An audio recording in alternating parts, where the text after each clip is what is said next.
Hey, what's up, everybody? Welcome to episode number 145 here on season 1. And today we are getting into Acorns Recap October Edition. Literally saying the same thing the last three videos. Two videos, lasting two videos, just changing the app. It's kind of weird. But I think that tomorrow and the next couple of days I'm going to answer questions that the subscribers have, and then I'll cover Coin Flash app and also Genesis mining, and then I'll move back into a bunch of other investing videos and probably dive into some business and coaching as well.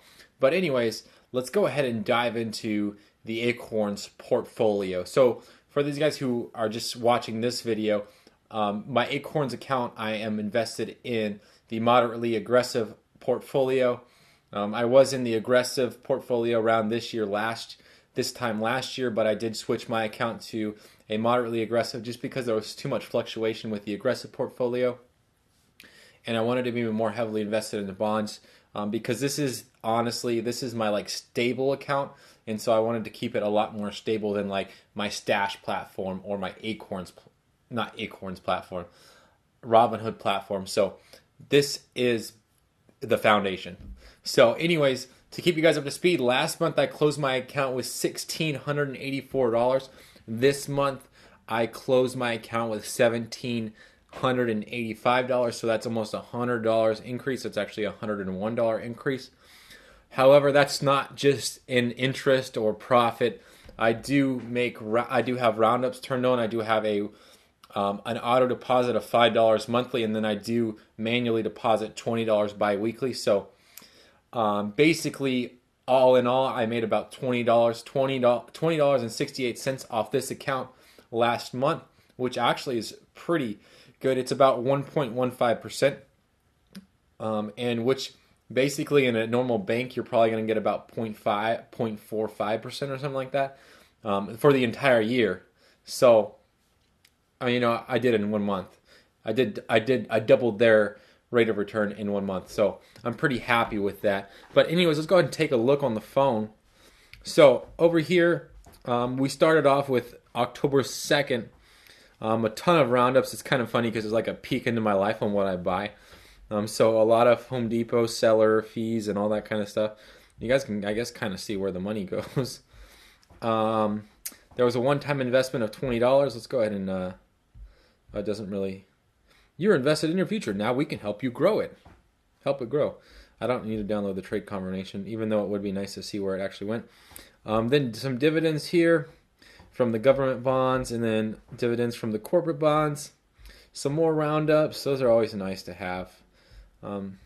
Roundups really do add up, though. They really are what makes the account grow, I feel like, for the most part. Got a nice little reward there from someone.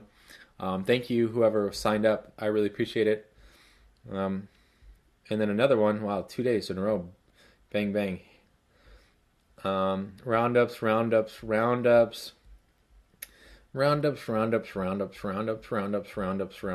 much that's the story of my account is roundups.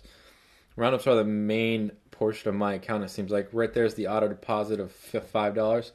And it looks like I actually only made one investment this month of $20. Let's look back through. I'm in September now. No, I don't want to be in September. Okay. One-time investment, $20 right there.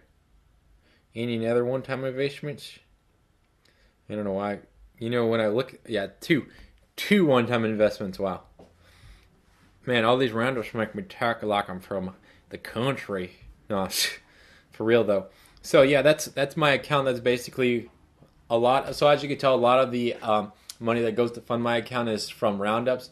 However, I think what makes up the bulk of my deposits per month is those $2 or two $20 deposits that I use. But let's go ahead and take a look at the actual performance. So this is the overall, the market gain and loss is $177. And this is actually the total gain and loss is what I more care about, which is 10.38%, $170.50. But the 1 month is what I'm looking at, so that's where I got the $20.68. So as you look through the account, right here was the big dip that happened. And right here was another kind of dip. So just kind of, and then boom, look at that big, huge return right there. Whoo!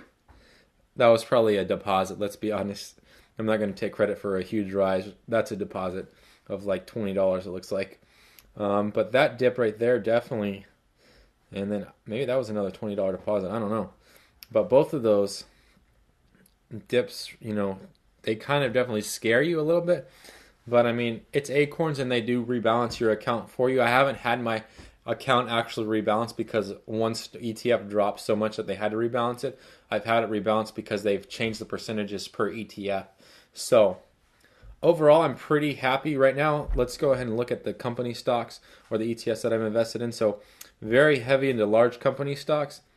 And then second, looks like it's international large company, then small company, emerging markets, blah, blah, blah, blah, blah, corporate bonds, government bonds, and real estate. So pretty stoked about that. Percentages wise, here's the breakdown. So I'm still pretty consistent.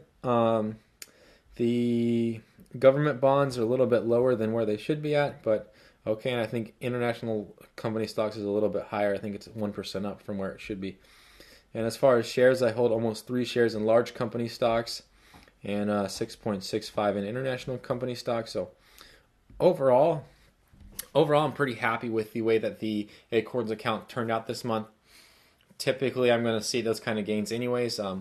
I've generated about $170 over the last year and a half, so those gains are pretty standard. I don't expect them to still fluctuate that much.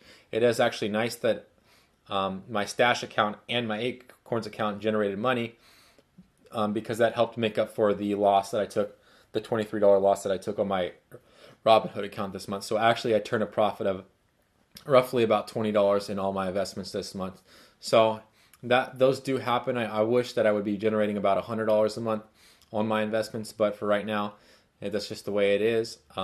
Sometimes on Robinhood, when you swing trade and that kind of thing, and you're in long-term investments that are more volatile and undervalued, you're going to see some decreases and fluctuations. And because on my Robinhood account, I'm in a whole bunch of different markets like gold and silver and dividend stocks and small company stocks and big company stocks.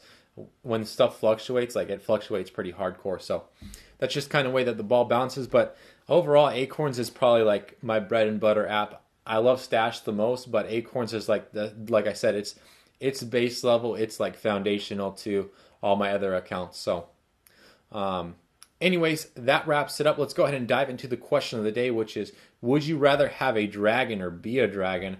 And honestly, both of these come with their consequences. I can imagine owning a dragon and what the zookeepers or the wildlife, whatever the game and wildlife would actually say about you having a dragon. That's probably would be super rare, and they would probably be like, that's an endangered species, you can't own one. And being a dragon, people would probably be super scared of you and probably trying to shut you down or whatever, kill you. So definitely I could see risks being both. I think that would be better to actually have a dragon, because how cool would that be to be able to fly on its back and all that kind of stuff, but not, still be able to have that human interaction, but own a dragon and kind of be part of a dragon. It reminds me of How to Train a Dragon, or I think it was the other one was called Dragon Heart or something like that, where the guy borrowed half of the dragon's heart and that way he could live or something like that. Anyway, super old movie, probably from the 80s. Go ahead and watch it, check it out. Anyways, if you guys have any questions regarding Stash, Acorns, or Robinhood, as well general investing advice, business, Etsy, or coaching, feel free to post those questions down below, and I'll try my best to get those on the next episode. Until next time, don't forget to subscribe up here and check out how do I keep an 8%, well now 10% return on my Acorns account. Check out this other video right here. And as always, thank you for watching. I really appreciate it.